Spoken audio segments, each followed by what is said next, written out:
Beginilah perjuangan ratusan ibu-ibu yang berdesakan hingga terjepit antrian hanya demi mendapatkan beras murah di Kecamatan Buah Batu, Kota Bandung, Jawa Barat. Meroketnya harga beras yang menyentuh 15 hingga 18 ribu rupiah per kilogram dengan kualitas medium membuat rakyat akhirnya berharap dari operasi pasar murah seperti yang dilakukan di Jalan Ciwastra ini. Ratusan warga rela mengantri panjang berjam-jam untuk mendapatkan beras dengan harga Rp10.600 per kilogram. 3 jam. Ini kesini sendiri ngincer apa, Bu? Beras. Ngincer beras. Lumayan murah. Berapa harganya, Bu? 5 kilo 5 kilo 53. Emang harga di pasar berapa, Bu? 18.000 sekilo. Oh, berarti ini termasuk murah berarti ya, Bu? Nah, Bu, ini ngantri gini gimana nih, Bu? Kesusahan ya, Bu? Masalah. Kesel, Bu? Udah berapa lama, Bu? 3 jam. Ini udah dapat beras belum, Bu? Belum dapat. Nih, saya minta yang sebelah kiri membentuk 3 baris. 3 baris. Kalau nggak 3 baris, akan saya tutup malahan. Saya tutup, balik lagi. Kondisi kayak gini antri susah nggak tadi antrinya, Bu? Coba. Susah banget. Untuk menekan harga beras di pasaran, operasi pasar murah ini akan berlanjut hingga 2 minggu mendatang. Jadi hari ini di Kota Bandung ada 3 titik, 3 kecamatan. Kita akan lanjut terus sampai 2 minggu ke depan dengan total 30 kecamatan Kota Bandung aja. Banyak masyarakat yang mengeluh dengan kenaikan harga beras ini hingga rela mengantri lama saat adanya operasi pasar murah di Kota Bandung. Dari Bandung, Jawa Barat, Ervan David, iNews melaporkan. Pemirsa, relawan Gerakan Keadilan Rakyat menggelar aksi di depan kantor Bawaslu Jakarta Pusat. Ribuan aparat kepolisian disiagakan untuk pengamanan.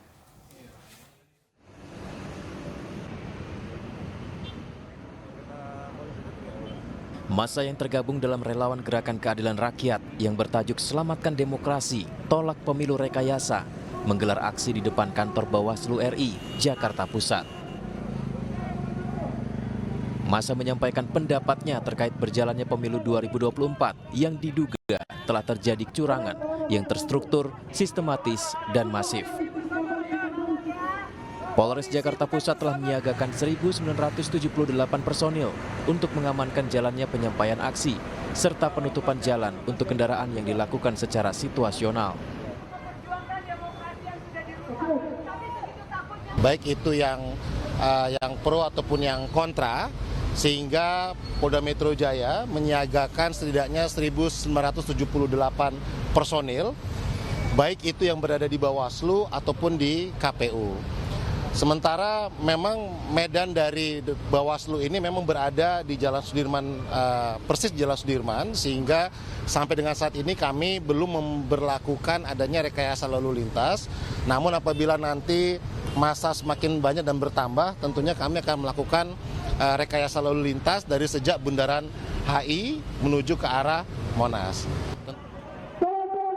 Ada beberapa poin yang disampaikan, diantaranya mereka meminta Bawaslu dan KPU untuk netral dalam penyelenggaraan pemilu. Kemudian mendesak pasangan Capres-Cawapres nomor urut 2 didiskualifikasi.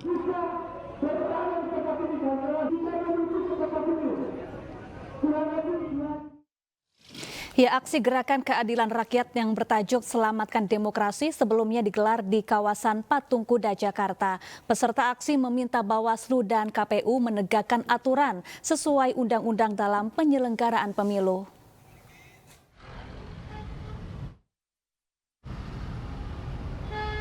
Relawan Gerakan Keadilan Rakyat ini mengawali agenda aksinya di kawasan Patung Kuda, Jakarta hari ini.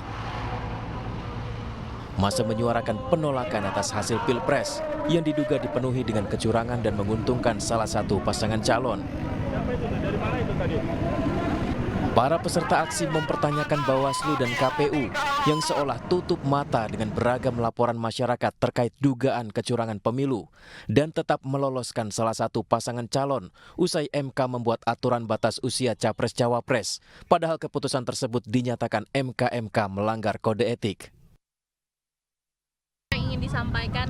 Baik, Hari ini tanggal 19 Februari 2024, kami dari Gerakan Keadilan Rakyat ya adalah masyarakat yang cinta keadilan, menyikapi pemilu 2024 ini yang syarat akan kecurangan. Sebelum pemilu berlangsung, saat pemilu berlangsung, dan sesudah pemilu berlangsung terjadi kecurangan yang begitu banyak. Tapi tidak ada keterangan apapun yang disampaikan oleh Bawaslu kepada masyarakat.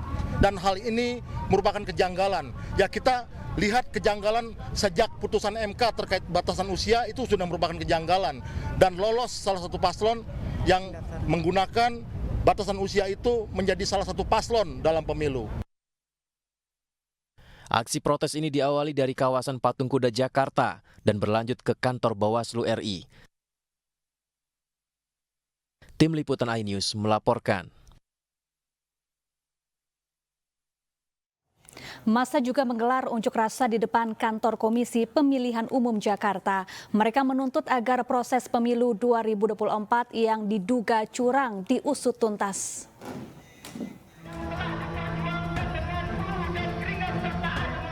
Massa aksi yang tergabung dari Gerakan Masyarakat Sipil Selamatkan Demokrasi Indonesia mendatangi kantor Komisi Pemilihan Umum KPU Jakarta Senin siang. Massa aksi ini menilai pelanggaran pemilu terjadi diduga akibat keterlibatan Presiden Joko Widodo dan menuntut agar proses pemilu 2024 yang diduga curang diusut tuntas. Selain itu, pihaknya meminta agar Ketua KPU Hashim Asyari mundur sebagai Ketua KPU lantaran proses penghitungan suara kisruh melalui Sirekap sehingga diduga terjadi kecurangan. Praktek curang, ya, kecurangan, segala bentuk kecurangan yang terjadi dalam proses pemilu ini. Kita tidak hanya fokus pada hasil perolehan suara yang dirilis oleh lembaga quick count yang menurut kami itu menyesatkan, tetapi kita juga harus fokus pada proses pemilu ini dari awal sampai sekarang. Ada bagi-bagi susu, bagi-bagi uang, dan ini sangat viral di mana-mana. Ini Bawaslu harus menyikapi ini, jangan didiamkan saja. Sejumlah personil kepolisian disiagakan lantaran aksi unjuk rasa ini sempat membuat akses jalan Imam Bonjol ditutup. Dari Jakarta, Rian Rahman, Raga Firdaus, iNews melaporkan. Ya, untuk mengetahui informasi selengkapnya kami telah terhubung dengan rekan Ahmad Muharlin di depan gedung KPU. Selamat sore Muharlin, bagaimana jalannya aksi unjuk rasa sore ini di depan gedung KPU? Baik, selamat sore Sapa dan juga pemirsa. Sejumlah massa yang tergabung dalam masyarakat sipil Selamatkan Demokrasi Indonesia hingga sore ini masih menggelar aksi demonstrasinya di depan gedung KPU Jakarta Pusat dengan membawa sejumlah spanduk yang berisi tentang tuntutan dan juga pendapat dari mereka terkait dengan banyaknya dugaan untuk kecurangan yang terjadi selama proses sebelum dan setelah pemilu 2024 ini berlangsung. Massa menilai hal tersebut didasari oleh keterlibatan Presiden Jokowi yang dinilai memberikan dukungan terhadap salah satu pasangan calon presiden dan juga wakil presiden.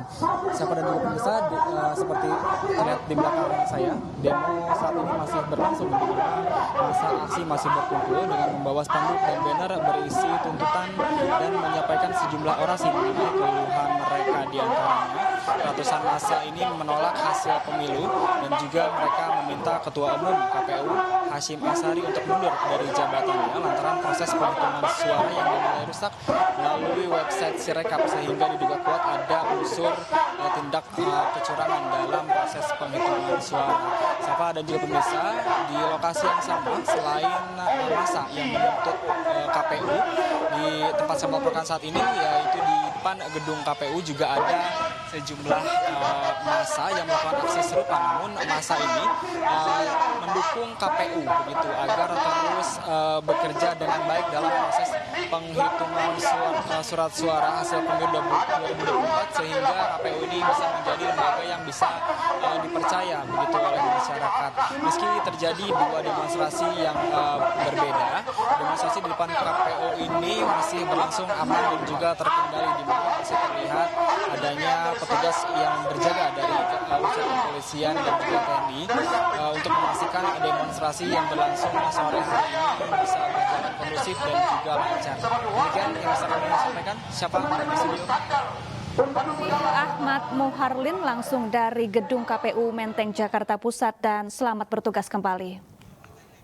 Pemirsa, sejumlah elemen masyarakat dan relawan Capres-Cawapres beramai-ramai menolak hasil rekapitulasi sementara KPU karena diduga bermasalah. Pemilu kali ini dinilai mengandung kecurangan yang terstruktur, sistematis dan masif serta hanya menguntungkan salah satu paslon.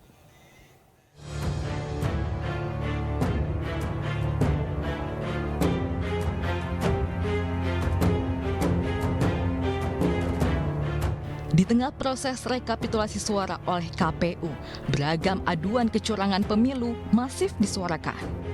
Lini masa dibanjiri foto dan video dugaan kecurangan penggelembungan suara di berbagai daerah. Publik juga mengkritik aplikasi Sirekap KPU yang bermasalah. KPU sendiri bahkan mengakui Sirekap memang bermasalah. Berbagai kritikan pun muncul terkait jumlah hitungan suara Sirekap KPU. Kesalahan di Sirekap diduga menambah dan menguntungkan suara salah satu paslon tertentu. Ahli Hukum Tata Negara Ferry Amsari dalam keterangan pers Jaga Pemilu, Jaga Suara 2024 mengingatkan, persoalan serius di pemilu bukan hanya dari salah input data saja. Yaitu Bengkulu, Jambi, Jawa Barat, Jawa Timur, Kalimantan, Lampung, Maluku, Nusa Tenggara Barat, Sulawesi Selatan, Sulawesi Utara, dan Sumatera Utara. Terjadi kesalahan input di dalam Sirekap mereka. Ada dua pola yang menarik. Bukan tidak ada capres yang lain, tapi yang kami temukan, satu, pola penggelembungan suara didominasi kepada paslon 02. Kalau mau di persentase, terdapat penggelembungan 02 80%, 10% untuk 01 dan 10% 02. Adalah nanti rekap manual secara bertahap, itu selintas seolah-olah Sirekap itu terpisah. Tetapi sebetulnya di dalam proses pemilu kita, untuk melakukan rekapitulasi yang secara manual bertahap itu, bahan yang atau draft bahan yang akan dibuka untuk diperiksa bersama, itu datangnya dari Sirekap. Jadi sedemikian vitalnya Sirekap itu, sehingga kita betul-betul harus pastikan data-data yang diolah, dikumpulkan di dalam Sirekap itu adalah data-data yang tidak menyimpang. Data-data yang betul sesuai dengan hasil hitungan di setiap TPS-nya. Sementara itu, para relawan Ganjar Mahfud dari berbagai kelompok menilai, selain diduga curang, pemilu kali ini juga melanggar Pancasila, etika, dan moral. Menyikapi pelaksanaan terhadap tahapan proses pencalonan presiden dan wakil presiden, hingga pelaksanaan perhitungan perolehan suara oleh setiap peserta calon presiden dan wakil presiden serta quick count yang didasarkan pada data Sirekap, dalam kurung terjadinya penggelembungan suara terhadap paslon tertentu. Kini TPN Ganjar Mahfud dan Timnas Anies Muhaimin tengah berkomunikasi intensif membahas dugaan kecurangan yang terstruktur, sistemis, dan masif. Dengan mengantongi bukti-bukti, mereka juga berencana melaporkan dugaan kecurangan ke Bawaslu dan Mahkamah Konstitusi. Dari Jakarta, Tim Liputan iNews melaporkan. Pemirsa, Tim Pemenangan Nasional Ganjar Mahfud membentuk tim hukum khusus untuk mempersiapkan gugatan perkara dugaan kecurangan pemilu 2024. Pembentukan tim hukum dijelaskan TPN sebagai bentuk perlawanan atas berbagai aduan kecurangan secara terstruktur, sistematis, dan masif. Ya, dalam rapat Tim Pemenangan Nasional turut hadir Mahfud MD. Selain itu, Wakil Ketua TPN Ganjar Mahfud menerangkan pembentukan tim khusus merupakan upaya mengusut dugaan kecurangan yang dinilai brutal. Berbagai bukti dugaan kecurangan pemilu termasuk segala bentuk intimidasi dikumpulkan untuk selanjutnya digugat ke Mahkamah Konstitusi. TPN Ganjar Mahfud menegaskan kecurangan pemilu adalah kejahatan di luar akal sehat dan tidak bisa ditoleransi. Rencananya tim khusus akan diketuai oleh Todung Mulya Lubis yang saat ini menjabat sebagai Deputi Hukum TPN Ganjar Mahfud. Desain kecurangan pemilu yang dikatakan oleh para tokoh-tokoh demokrasi sebagai pemilu yang paling buruk di dalam sejarah demokrasi di Indonesia, maka diperlukan tokoh-tokoh yang memperjuangkan untuk menyelamatkan demokrasi itu sendiri. Sehingga dengan arahan para ketua umum partai dan juga dipimpin langsung oleh Pak Ganjar dan Prof. Mahfud, maka tim khusus ini leading sektornya itu adalah tim hukum yang di bawah koordinasi Pak Todung Mulya Lubis dan Pak Henry Yoso. Kami sangat mengapresiasi terhadap keterlibatan dari para pakar yang memberikan sumbangsihnya pada kerja dari tim hukum tersebut. Sehingga seluruh proses litigasi ke Mahkamah Konstitusi dipersiapkan dan banyak pakar yang bergabung, termasuk ada yang mampu mengukur voting behaviors dari aspek keterlibatan kekuasaan yang kemudian mencederai proses demokrasi itu sendiri.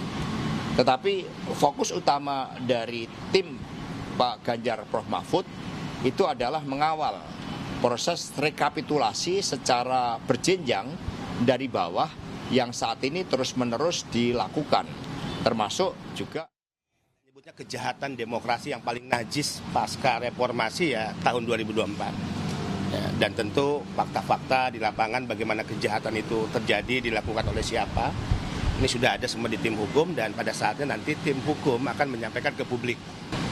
Nanti sudah dibentuk juga siapa yang akan menjadi juru bicara dari tim hukum, salah satunya Pak Henry. Ya. Nah, perlawanan ini kita akan lakukan tidak hanya hukum tapi juga politik, ya. Karena ini harus dihadapi dengan double track perlawanan, hukum dan politik. Nah, ini kejahatan demokrasi yang tidak bisa ditolerir, ya, dari sudut pandang apapun oleh siapapun. Ini kejahatan yang tidak bisa diterima oleh akal sehat, tapi fakta-fakta hukum yang kita miliki itu menjadi modal bagi basis perlawanan tim Ganjar.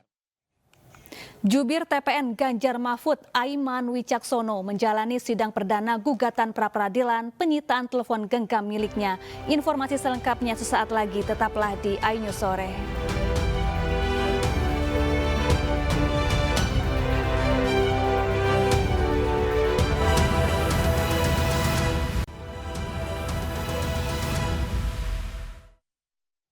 Pemirsa, seorang anggota KPUD di Musirawas Utara, Sumatera Selatan diserang demonstran yang memprotes dugaan kecurangan pemilu.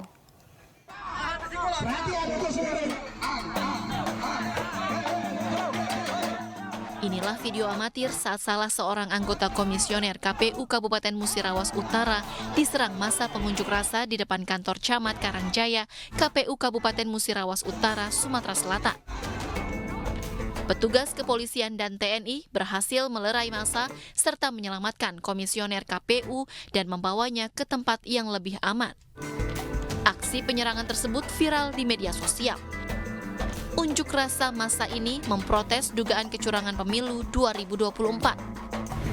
Massa mendesak penghitungan surat suara ulang untuk DPRD Kabupaten di 3 desa, yakni di Desa Embacang Ilir, Embacang Baru, dan Embacang Lama, Kecamatan Karangjaya. Selain itu, massa juga sempat memblokade jalan lintas Sumatera yang menghubungkan Jambi dan Sumatera Selatan.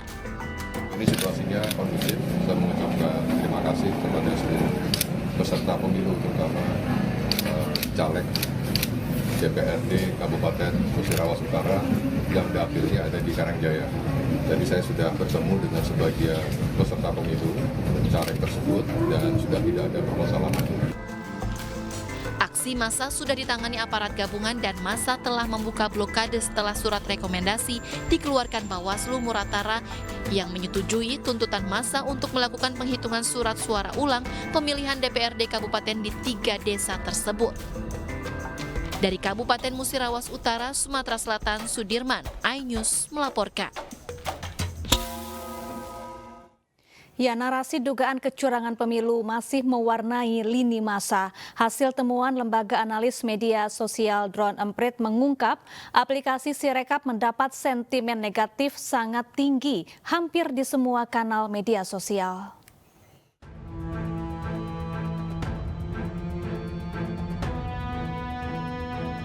Proses penghitungan suara oleh KPU memasuki hari kelima dari waktu pencoblosan pada 14 Februari lalu. Publik ramai-ramai turut serta mengawal proses penghitungan suara pemilu agar harapan pemilu berlangsung jujur dan adil, bukan angan-angan semata. Terlebih aplikasi Sistem Informasi Rekapitulasi atau Sirekap milik KPU terbukti bermasalah. Hasil temuan Lembaga Analis Media Sosial Drone Emprit mengungkap hasil aplikasi Sirekap mendapat sentimen negatif sangat tinggi hampir di semua kanal media sosial. Sirekap dengan segala permasalahannya hingga kini masih dibanjiri protes oleh warganet. Publik mengeluhkan kesalahan input data jumlah suara di sejumlah TPS melalui Sirekap. Tingginya sentimen negatif publik terhadap aplikasi Sirekap berkembang menjadi opini dugaan kecurangan pemilu. Warganet menduga ada unsur kesengajaan dalam perubahan data Sirekap untuk memenangkan paslon tertentu. Tim Liputan iNews melaporkan.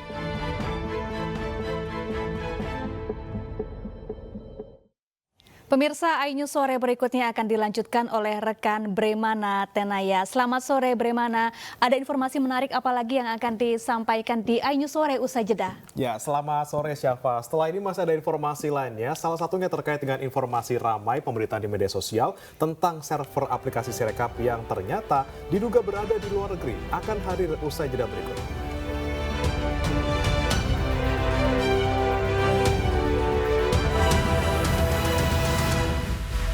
Kembali di iNews sore pemirsa, aduan masyarakat di media sosial terkait dugaan kecurangan dan pelanggaran sewaktu pencoblosan pemilu 2024 terus bertambah. Surat suara di sejumlah daerah dilaporkan sudah tercoblos duluan.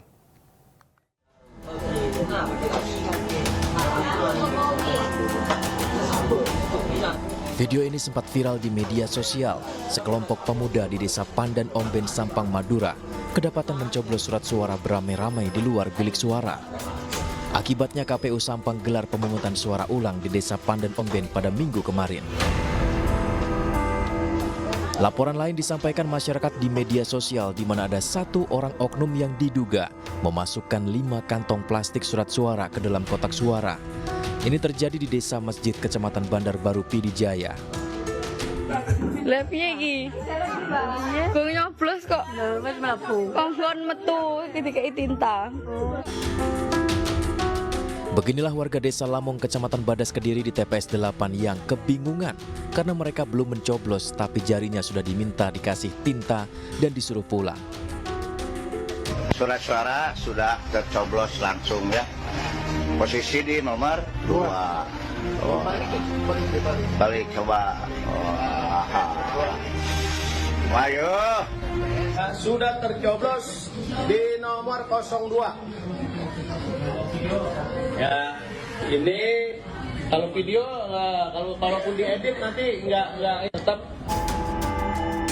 Sementara itu warga di TPS 44 Bojong Kunci Kecamatan Pamengpe Kabupaten Bandung dan TPS 42 Cibubur Jawa Barat juga melaporkan surat suara yang sudah tercoblos duluan untuk pasangan calon nomor urut 2. Tim Liputan iNews melaporkan.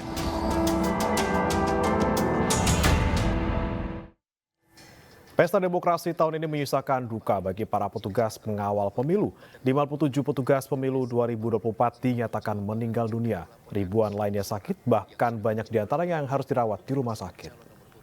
Ini kakak saya sekarang yang paling saya sayang.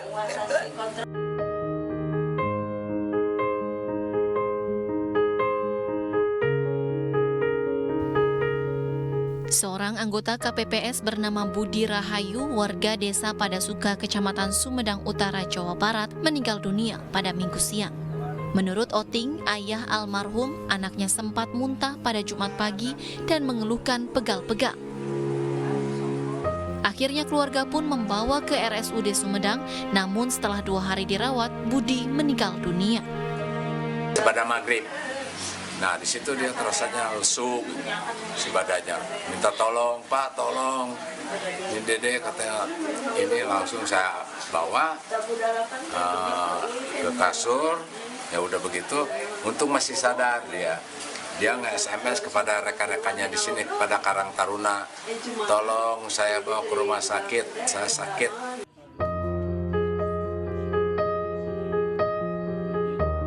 Suasana duka juga menyelimuti kediaman rumah almarhum Mumuh Muhroni, warga desa Gado Bangkong, Kecamatan Ngamprah, Kabupaten Bandung Barat.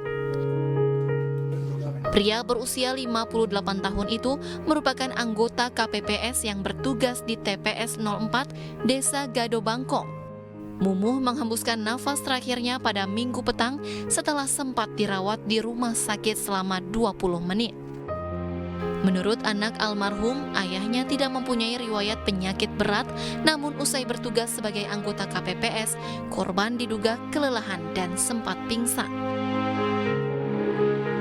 Sementara itu, petugas KPPS bernama Edi Kurniawan, warga desa Jalmak, Pamekasan, Jawa Timur, meninggal dunia diduga karena kelelahan. Sejak hari pemungutan suara, Edi mengawasi proses pemilihan umum hingga penghitungan suara sampai ke tingkat desa. Kepada keluarga, Edi mengatakan badannya pegal-pegal dan lemas. Sang ayah langsung membawa Edi ke rumah agar dapat segera ditolong. Namun pihak rumah sakit menolak karena alasan IGD penuh dan tidak bisa menampung pasien. Hingga akhirnya Edi Kurniawan pun meninggal dunia.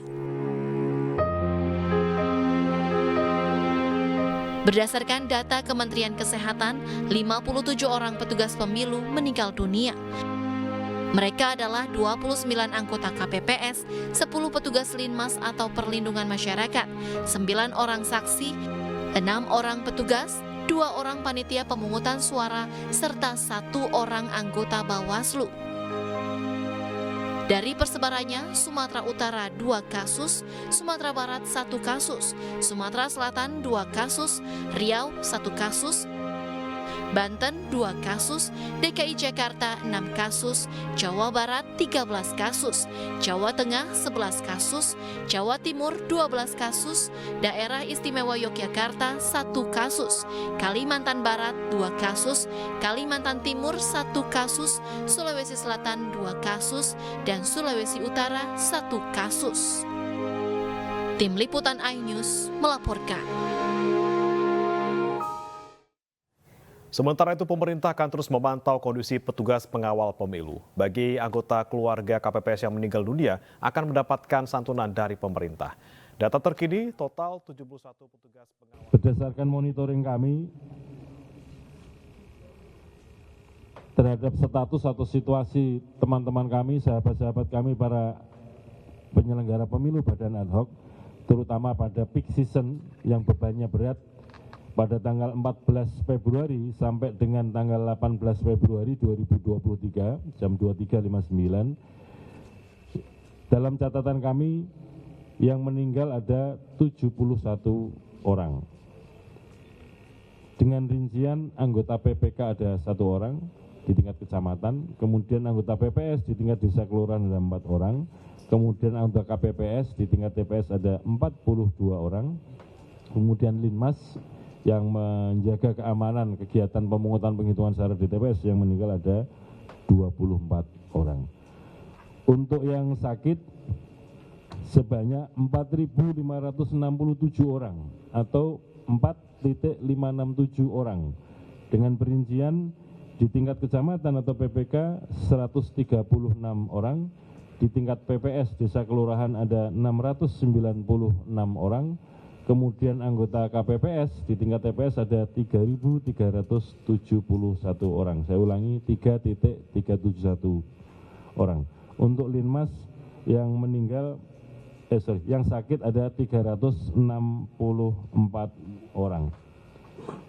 Saudara sekalian, untuk yang santunan, tentu saja kami untuk menyalurkan santunan perlu verifikasi data tersebut dan juga dokumen-dokumen pendukung, misalnya seperti surat kematian, surat keterangan kematian, surat sehat, apakah sedang dirawat atau tidak. Sampai dengan saat ini, per tanggal 17 Februari, santunan yang telah disalurkan sebanyak 4 orang anggota badan ad hoc yang meninggal. Dari tadi yang saya sampaikan 71 orang yang meninggal, santunan yang sudah disalurkan sampai saat ini ada 4 orang. Nah, isunya kemarin adalah sudah di screening, udah ketahuan mana yang sehat, mana yang nggak sehat, cuma udah keburu ke daftar. Jadi kita kan ingin melakukan penyempurnaan, itu sebabnya dilakukan screening sehingga turun tuh 80% lebih yang wafat. Tapi kedepannya kan 2029 kita pengen kalau bisa 0 yang wafat, gitu kan. Nah, gimana, apa yang akan dilakukan oleh pemerintah? Nah, saya sedang mengkaji, kita mau menyempurnakan screening ini. Nanti mau ngomong nih sama Pak Mendagri, sama Pak Kepala KPU, apakah kalau bisa sekarang aja ditandatanganinya aturan barunya gitu ya. Karena kalau bisa screeningnya sebelum daftar. Gitu. Karena saya belajar dari Pak KSP ini ke Pak Muldoko itu jenderal. Jenderal itu kalau tentara mau perang di screening dulu, kalau udah sakit nggak boleh maju perang. Dan apalagi kalau tentaranya mau perangnya kualifikasinya lebih tinggi Kopassus gitu kan, pasti screeningnya lebih ketat lagi. Karena ini Bawaslu ini kan petugas pemilu ini kan kerjanya, aku dengar ada yang sampai di atas 10 jam gitu kan, ada yang 12 jam, 16 jam. Ini kan udah kerja kayak tentara Kopassus gitu kan. Kerjanya kerja yang benar-benar khusus dan berat. Jadi kami sebenarnya ingin mengusulkan, nanti akan duduk bersama nih sama Pak Tito, Pak Kepala KPU, sama ini mungkin difasilitasi sama Pak Muldoko nih, agar kalau bisa itu menjadi syarat.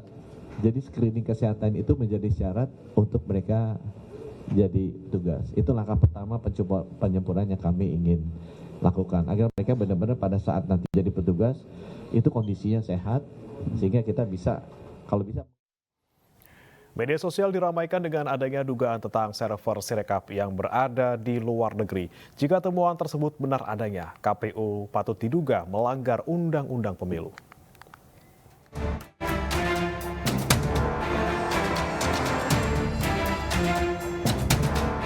Sistem keamanan situs KPU dan Sistem Informasi Rekapitulasi atau Sirekap tengah menjadi sorotan lantaran adanya salah input data.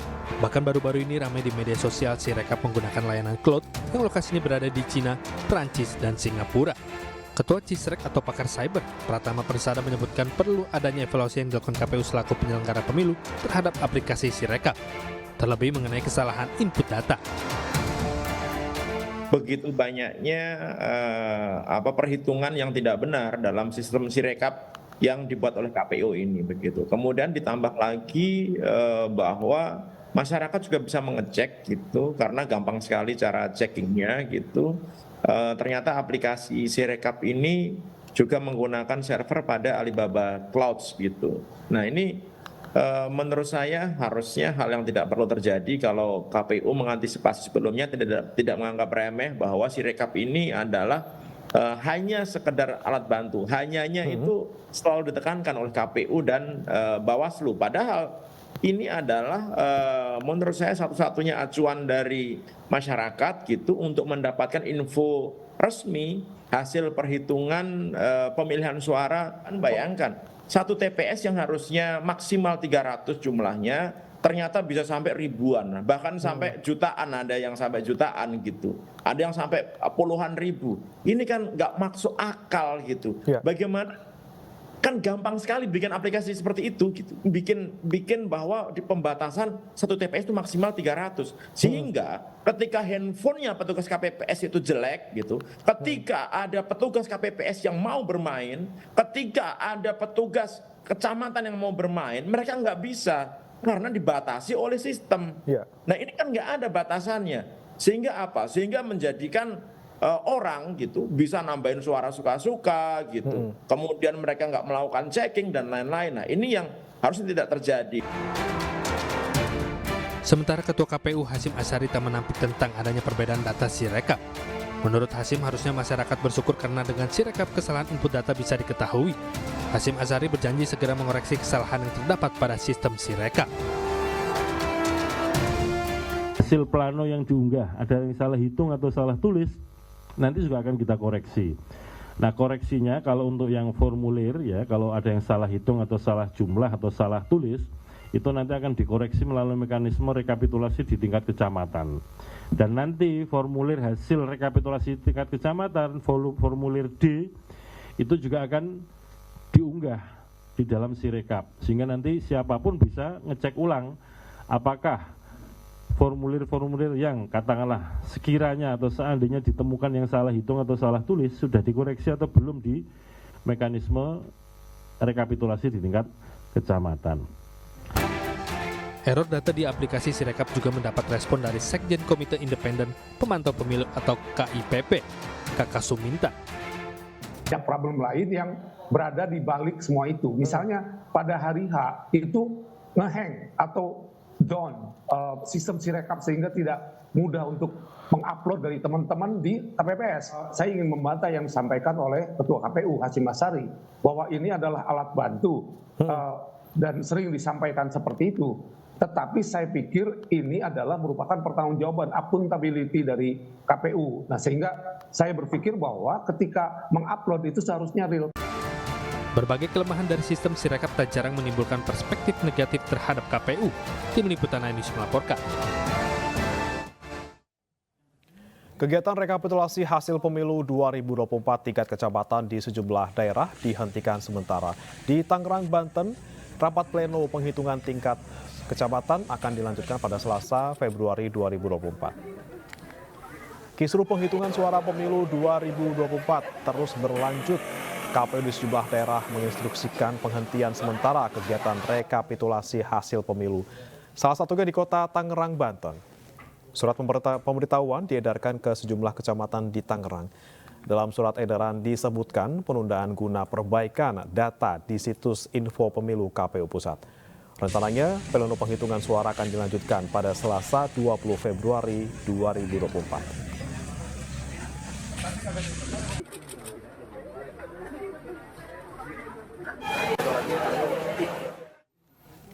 Keinformasi lainnya pemirsa, ajang bergengsi Miss Indonesia 2024 menggelar audisi di sejumlah kota besar di Indonesia. Salah satunya di kota Bandung, Jawa Barat yang digelar selama 2 hari.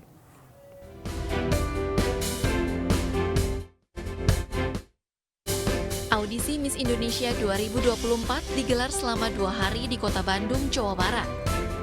Pada hari pertama, para peserta audisi yang rata-rata berasal dari Mojang, Bandung ini nampak antusias menjalani serangkaian tes. Rangkaian seleksi dijalani mulai dari timbang berat badan, pengukuran tinggi badan, wawancara, hingga foto spot yang digelar di Hotel De Braga, Bandung. Saya pikir ini acara yang tepat buat saya, di mana saya juga bisa mengasah kemampuan dan juga mendapat pengalaman.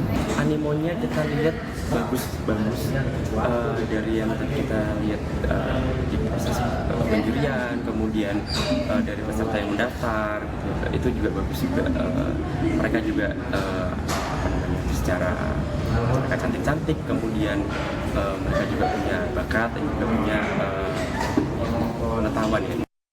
Sementara di hari kedua, peserta audisi Miss Indonesia berasal dari perwakilan sejumlah kampus perguruan tinggi hingga karyawan swasta hadir untuk menjadi bagian dari Miss Indonesia 2024. Seluruh perempuan memiliki peluang yang sama dan perempuan itu harus memiliki kecantikan yang terpancar dari dalam tubuhnya, tentunya dengan attitude yang baik. Indonesia seperti halnya arti dari MISS sendiri kan ya, manner, progresif, sosial dan smart, itu yang akan kami cari ya untuk menentukan siapa yang akan terpilih untuk mengikuti menjadi finalis Miss Indonesia. Audisi Miss Indonesia 2024 akan digelar di sejumlah kota besar di Indonesia.